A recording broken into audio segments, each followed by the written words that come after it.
आज हम बात करने जा रहे हैं ऑर्डर 8 के बारे में। ऑर्डर 8 हमारे पास से जब भी हम स्टार्ट करते हैं तो फर्स्ट ऑफ ऑल इससे पहले ऑर्डर 6 की बात करते हैं। ऑर्डर 6 है जी हमारी प्लीडिंग, और जब प्लीडिंग की बात आती है उसमें दो चीज़ें आती हैं, फर्स्ट प्लेंट और दूसरी रिटन स्टेटमेंट। तो प्लेंट हमने ऑर्डर 7 में पढ़ ली है। अब हमारे पास है ऑर्डर 8 जिसको हम कहते हैं रिटन स्टेटमेंट। प्लेंट क्या है जी, दावा है, और रिटन स्टेटमेंट क्या है, जवाब दावा है। तो अब हम इसके जो रूल्स हैं वो 13 रूल्स हैं, उसको 1 बाय 1 करके पढ़ते हैं, और मैं इसको शॉर्ट से नोट पर आपको सारे जो हैं वो बयान कर दूंगा, इसकी सारी detail. First of all rule 1 हमें बताता है रिटन स्टेटमेंट कि जवाब दावा क्या है, जवाब दावा कब दायर किया जाएगा। इसकी हर रूल की जो वर्डिंग है वो लाजमी पढ़नी है। हमारा उसका पढ़ने का मकसद ये है मैडम कि अगर हम लॉ की वर्डिंग एग्जैक्ट नहीं पढ़ेंगे तो हम पर वो उसका जो मफहूम है, जो उसकी ट्रांसलेशन है या जो उसका मीनिंग है वो अया नहीं होगा। तो जब तक हमारे ऊपर उसकी सही मीनिंग अया नहीं होंगे, सही उसकी वर्डिंग का पता नहीं चलेगा, उसकी हम ट्रांसलेशन नहीं कर पाएंगे, और जब ट्रांसलेशन नहीं कर पाएंगे तो उसको अंडरस्टैंड नहीं कर पाएंगे। इसलिए लॉ की एग्जैक्ट वर्डिंग पढ़ना भी इंतहाई ज़रूरी है। तो हम उसको 1 बाय 1 करके पढ़ते हैं। The defendant may if so required by the court shall at or before the first hearing or within such time as the court may permits present a written statement of his defense। अब क्या कहता है, जो defendant है, जो मुद्दाअल है, जिसके खिलाफ मुद्दई ने कोई केस दायर किया है, उसको चाहिए कि पहली हेयरिंग पर या उससे पहले भी वो क्या करेगा, वो रिटन स्टेटमेंट दायर करेगा, जवाब दावा अदालत में दायर करेगा। और जवाब दावा दायर करने का जो टाइम है, जब उसको पता चल जाएगा कि उसके खिलाफ कोई दावा आ गया, तो उसके 30 दिन के अंदर उसको जवाब दावा देना ज़रूरी है। अगर वो 30 दिन के अंदर जवाब दावा नहीं देता तो कोर्ट क्या करेगी, उसके खिलाफ केस एक्स पार्टी भी चला सकती है। उसके बाद है जी हमारे पास रूल नंबर 2। रूल नंबर 2 पढ़ते हैं, new fact must be specifically pleaded. अब इसमें क्या कहता है, एक बंदे ने आपके खिलाफ एक दावा दायर किया, उसने ग्राउंड्स बनाई हैं, मेरा इसके साथ इस तरह झगड़ा हुआ, ये हमारा कॉन्ट्रैक्ट है, ये सारी चीज़ें वो अपने दावे में लिखता है। आप कहते हैं ये इसने आधी जो चीज़ें लिखी हैं ये तो चलो ठीक है, कॉन्ट्रैक्ट था, ये था, ऐसे था। अब ये कहता है कि मेरे इसकी तरफ इतने पैसे बचते, ये जो बाकी स्टोरी बता रहे हैं ना, पैसे बचते नहीं हैं, हमारा आपस में हिसाब किताब बचता है। इसके लिए हम एक सूट बोलते हैं, रेंडिशन ऑफ अकाउंट्स। जब आप कहें कि मैंने इससे लेने हैं, वो कहे आपने उससे लेने हैं, तो हम एक दावा दायर करते हैं रेंडिशन ऑफ अकाउंट्स का। उसमें क्या करते हैं, बैठ के अपने अपने वो अकाउंट्स क्लियर कर लेते हैं, जिसके जितने जिस तरफ बचते हैं वो क्लियर कर लेते हैं। इसमें क्या कहता है रूल 2 में कि the defendant must raise by his pleading all matters which show the suit not to be maintainable on that the transaction is either avoid or avoidable in point of law and all such grounds of defence as if not raised would be likely to take the opposite party by surprise or would raise issue of fact not rising out of the plaintiff as for instance fraud, limitation, release, payment, performance or fact showing the illegality। अगर आप उसने जो भी दावे में लिखा है, आपने जब दावा दायर किया आपने कुछ नई चीज़ें ऐड करनी है।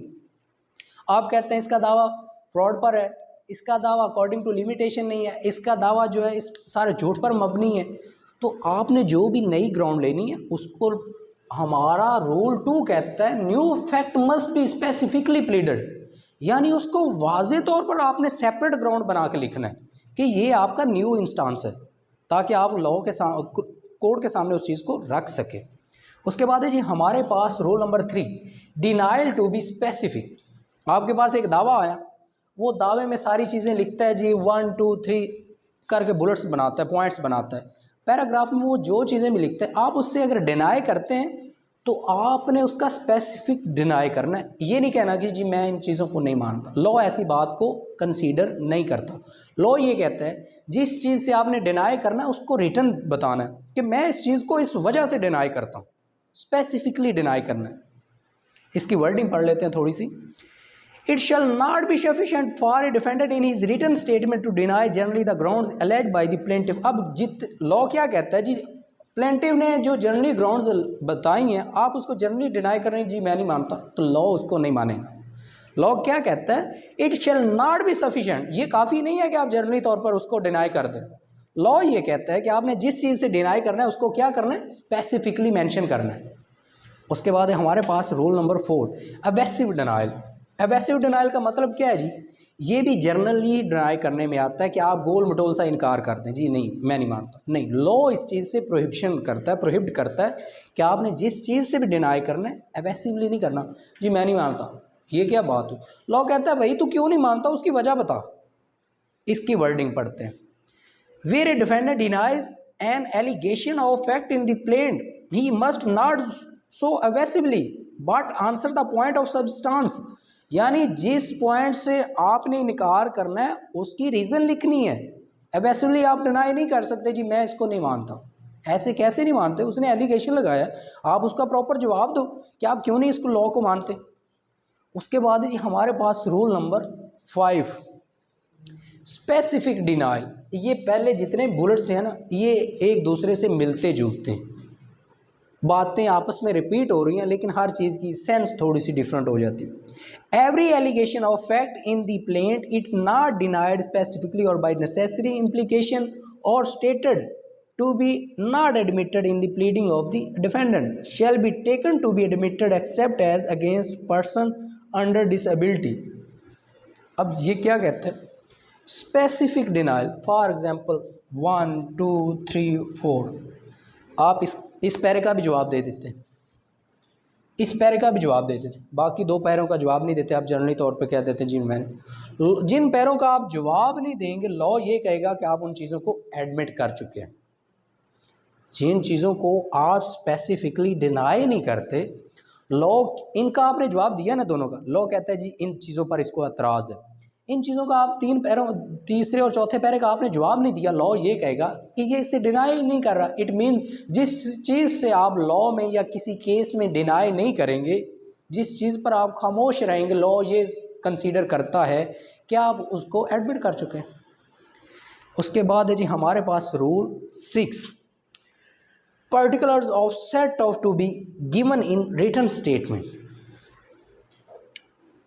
where in a suit for the recovery of money the defendant claims to set off against the plaintiff demand any a certain sum of money legally recoverable by him from the plaintiff not exceeding the pecuniary limits of the jurisdiction of the court, and both parties fill the same character as they fill in the plaintiff suit. The defendant may at the first hearing of the suit but not afterward unless permitted by the court present a written statement containing the particulars of the debit sought to be set off. Effect of set off, the written statement shall have the same effect as a plaint in a cross suit so as enable the court to pronounce a final judgment in respect both of the original claim of the set off, but this shall not affect the line upon the amount decreed of any pleader in respect of the cost payable to him under the rule relating to a written statement by defendant apply to a written statement in answer to claim of set off. अब इसमें क्या है, मैंने एक rule 6 के मुताबिक पहले मैंने एक एग्जांपल दी थी कि दोनों कहते हैं जी मैंने इससे लेने, दूसरा कहता है जी मेरे भी इसने देने हैं। तो इसमें हमारे पास एक दावा निकलता है रेंडिशन ऑफ अकाउंट्स का। जब आप कहें मैंने इससे पैसे लेने हैं, वो कहे मैंने इससे पैसे लेने हैं, तो लॉ क्या कहता है, भाई दोनों अपने अकाउंट्स लेके आओ। आप रेंडिशन ऑफ अकाउंट्स में चले गए, दोनों अपने अपने अकाउंट्स लेके आओ, जिसके जितने बनते होंगे लॉ उसके खिलाफ उसके हक में उतनी डिग्री पास कर देगा, जिसके बनते ही नहीं होंगे लॉ उसके हक में डिग्री कैसे पास करेगा। तो लॉ इसमें यह कहता है कि आपने अपनी रिटर्न स्टेटमेंट में अगर आपका कोई क्लेम है पर्टिकुलर्स ऑफ सेट ऑफ का मतलब क्या होता है, अगर आपने एक चीज़ का खात्मा कर दिया, एक चीज़ को आपने हल कर दिया, गिवन इन रिटर्न स्टेटमेंट, वो आपने रिटर्न स्टेटमेंट में बतानी है कि ये जो पैसे मांग रहे हैं, जिन चीज़ों की डिमांड कर रहे हैं, ये हमारा मैटर ऑलरेडी सॉर्ट आउट हो चुका है, ठीक है। उसके बाद है जी हमारे पास रूल 7। रूल 7 क्या है जी, defence on set off founded, defence of set off founded on separate grounds. अब क्या है, इसी चीज़ को अब फर्दर प्रोलॉन्ग करते हुए कि वो कहता है कि एक सेपरेट ग्राउंड होनी चाहिए। कैसे होनी चाहिए, 1 2 3 4 5, ये है जी 5 ग्राउंड्स प्लेंट की। इसका भी आपने जवाब दिया, इसका भी जवाब दिया, इसका भी जवाब दिया, इसका भी जवाब दिया, इसका भी जवाब दिया, आपने 5 का जवाब दिया। अब वो जितनी बातें थी वो थी उसकी हद तक जो प्लेंटिफ ने हमारे खिलाफ रेज़ की हैं।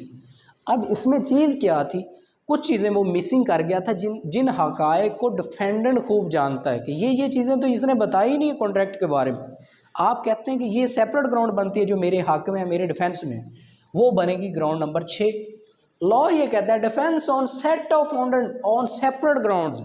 जब आपको लगे कि आपके डिफेंस के लिए ये नई चीज़ है, आप उसको मेंशन करेंगे अपनी रिटर्न स्टेटमेंट में 6ठे नंबर पे, क्योंकि 5 तो उसके बुलेट्स पॉइंट हैं, उसके पैराग्राफ है। 6ठा पैरा आप अपने डिफेंस के लिए लिखेंगे नई ग्राउंड को बनाकर, ताकि आपको उस बेस पर रिलीफ मिले कि जनाब ये बातें तो इतनी हद तक तो चलो ठीक है, इस बात का जिक्र ही नहीं कर रहा, ये बात भी इसने हमारे दरमियान ये भी एग्रीमेंट हुआ है। तो वो जो नई ग्राउंड होगी वो भी आप लिखेंगे सेपरेट तौर पर। उसके बाद है जी हमारे पास new ground of defence. Rule number 8 पढ़ते हैं। Any ground of defense which has arisen after the institution of suit on the presentation of a written statement claiming a set off may be raised by the defendant or plaintiff as the case may be in his written statement। अब कोई भी नई ground आती है, आप उसको आप अपने रिटर्न स्टेटमेंट में ले सकते हैं। अपने फ़ायदे के लिए लेनी है, अपने डिफेंस के लिए लेनी है, अपने बचाव के लिए लेनी है। एक बंदा आप पर क्लेम किया जा रहा है ये भी चीज़ मेरी है, ये भी मैंने इससे लेना है, इतने पैसे लेने, इतनी प्रॉपर्टी मेरी पर कब्जा करके बैठा हुआ है, मेरी जायदाद उससे खा रहा है, वो तो सारे आप पर क्लेम करेंगे। प्लेंटिफ का क्या होता है एक दावे में? एक जर्नल सा फार्मूला है, जब एक प्लेंटिफ दावा दायर करता है उसकी कोशिश ये होती है कि मैं तो घर का खाना भी रात का डिफेंडेंट से ही मंगवा लूँ केस करके। ये एग्जांपल देने का मकसद ये है कि वो हर चीज़ ही मांग लेता है, जो बनती होती है वो भी, जो नहीं बनती होती वो भी। अब आपने क्या करना है, आपने अपनी ग्राउंड्स अपने फ़ायदे के लिए न्यू ग्राउंड्स लेनी है, अपनी रिटर्न स्टेटमेंट में उनको आपने फर्दर मेंशन करते जाना है। उसके बाद है जी हमारे पास rule number 9 subsequent pleading. Rule number 9 है सब्सिक्वेंट प्लीडिंग। ये होती है प्लेंट आ गई, दावा आ गया, रिटर्न स्टेटमेंट आ गई, जवाब दावा आ गया, उसके बाद आपको कुछ ग्राउंड मिलती है तो आप उसको कैसे ऐड करते हैं, इसकी पहले लॉ की वर्डिंग पढ़ते हैं। No pleading subsequent to be written statement of a defendant other than by way of defence to a set off shall be presented except by the leave of court and upon such terms as the court think fit, but the court may at any time require a written statement or additional written statement from any of the parties and fix a time for presenting the same। अब आपको लगता है कि आपने इसमें कुछ नई चीज़ें ऐड करनी है अपनी रिटर्न स्टेटमेंट में, सब्सिक्वेंट प्लीडिंग ऐड करनी, उसके लिए क्या करेंगे? फर्स्ट ऑफ ऑल आप लीव टू कोर्ट लेंगे, कोर्ट से इजाज़त लेंगे, कोर्ट को एक एप्लीकेशन देंगे कि ये चीज़ें नहीं आई हैं केस में, ये हम ऐड करना चाहते हैं। अगर कोर्ट अलाउ करता है तो देन आप वो चीज़ें क्या है अपनी प्लेंट में या रिटर्न स्टेटमेंट में ऐड कर सकते हैं, अदरवाइज नहीं। उसके बाद है जी हमारे पास rule number 10 procedure when party fails to present written statement called for by court. अब क्या प्रोसीजर है अकॉर्डिंग टू रूल 10 जब आपको रिटर्न स्टेटमेंट का कहा जाए और आप दायर नहीं करते? लॉ कहता है where any party from home a written statement is so required fails to present the same within the time fixed by the court में pronounce judgment against him or make such order in relation to the suit as it thinks fit. एक बंदे को 30 दिन का time दिया गया return statement दायर करने का, वो बंदा return statement with in 30 days नहीं देता कोर्ट में। अब कोर्ट क्या करेगी? उसके अगेंस्ट ऑर्डर पास कर देगी और उसके अगेंस्ट ऑर्डर पास करने के अलावा उसको जो मुनासिब लगेगा कोर्ट वो भी ऑर्डर कर देगी। उसके बाद है rule number 11 address for service. Rule number 11 हमें ये बताता है कि पार्टीज़ के एड्रेस जो है ना, चाहे प्लेंटिफ हो चाहे डिफेंडेंट हो, वो एक्यूरेट होने चाहिए ताकि दोनों तक समन जो हैं नोटिस जो हैं वो प्रॉपरली पहुंच सकें। अगर समनिंग या नोटिस नहीं होंगे तो दोनों पार्टियां आगे केस को परसू कैसे करेंगे? इसलिए लॉ कहता है कि एड्रेस में गलती नहीं होनी चाहिए। Consequences of failure to file address. Rule number 12 हमें बताता है fail to file address. Consequences of fail to file address, दोनों पार्टियां चाहे प्लेंटिफ है चाहे डिफेंडेंट है, दोनों अगर एड्रेस फाइल करने में गफलत करते हैं तो लॉ क्या है उनके खिलाफ एक्शन ले सकता है अगर प्लेंटिव एड्रेस सही पेश नहीं करता तो लॉ क्या करेगा, उसका दावा खारिज कर देगा। अगर डिफेंडेंट कोई हैंकी फैंकी करता है तो उसके खिलाफ केस कर हो जाएगा। ठीक है, उसके बाद है जी हमारा नीचे rule number 13, list of legal representative. Legal representative के क्या है, जैसे प्लेंटिव एक दावा दायर करता है, हम मैडम उसके साथ केसेस जब भी एक दावा दायर करते हैं उसके साथ एक लिस्ट ऑफ वारसान लगाते हैं। उर्दू में एक वर्ड होता है ना, हम यूज़ करते हैं, लिस्ट ऑफ वारसान लगाते हैं, फरिस्त ऑफ वारसान। उसमें ये जी मैं हूँ, ये मेरी बीवी है, ये मेरे बच्चे हैं, ये मेरे पेरेंट्स हैं, वो सारे अपने आप से जुड़े हुए जितने लोग होते हैं ना, वो हम अदालत को बताते हैं उन सब की डिटेल। इसलिए बताते हैं ताकि लॉ को ये आइडिया हो कि अगर मेरे साथ कुछ होता है, यानी ज़िंदगी के साथ कुछ भी होता है, लॉ को पता हो कि ये लोग जो है ना इसकी फैमिली के हैं। बाकी जो भी आएगा लॉ उनको कम से कम जज तो कर सकेगा। इसलिए लॉ कहता है चाहे रिटन स्टेटमेंट हो चाहे प्लेंट हो, लॉ कहता है कि लिस्ट ऑफ वारसान मैंडेटरी। तो ये था जी हमारा ऑर्डर नंबर 8, जिसको हमने 1 बाय 1 करके पढ़ा है। First of all written statement थी, जवाब दावा, उसके बाद न्यू फैक्ट्स के जितने भी न्यू फैक्ट हों उनको वाजे करके लिखना है। डिनाइल टू बी स्पेसिफिक, जिस चीज़ से इनकार करना है वाजे करना है। एवेसिव डिनाइल, ऐसे ही नहीं मुकरना, गोल मोल किसी चीज़ से इनकार नहीं करना, हर चीज़ का वाजे जवाब दे। स्पेसिफिक डिनाइल, हर पैरे का स्पेसिफिकली जवाब देने। जो भी आपके दावे में आप जिस चीज़ को वाज़े तौर पर अपने डिफेंस में यूज़ करेंगे उसको वाज़े तौर पर रिटन स्टेटमेंट लिखा होना चाहिए। डिफेंस और set of founder on separate ground, अगर आप कोई नई ग्राउंड लेना चाहते हैं, जैसे कि ये 5 ग्राउंड्स हैं, इसके बाद अगर आप छठी अपनी रिटन स्टेटमेंट ग्राउंड लेना चाहते हैं, आप रिटन स्टेटमेंट में ले सकते हैं।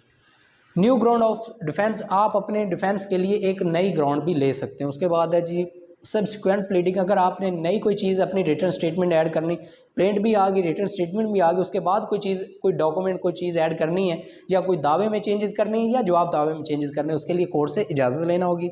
अगर दोनों पार्टियाँ जो हैं वो टाइम पर नहीं पहुँचती, अकॉर्डिंग टू रूल 10 ये है कि अगर defendant written statement on time नहीं देता तो अदालत उसके खिलाफ ऑर्डर कर देगी। अगर एड्रेस ज़रूरी है दोनों पार्टियों को होने ताकि समनिंग हो सके। फेल टू फाइल एड्रेसेस, अगर दोनों पार्टियां एड्रेस गलत देती हैं तो उनके खिलाफ उसका कानूनी तौर पर एक्शन लिया जाएगा। लिस्ट ऑफ वारसान ऑर्डर 8 के मुताबिक, 7 के मुताबिक बहुत ज़्यादा ज़रूरी है।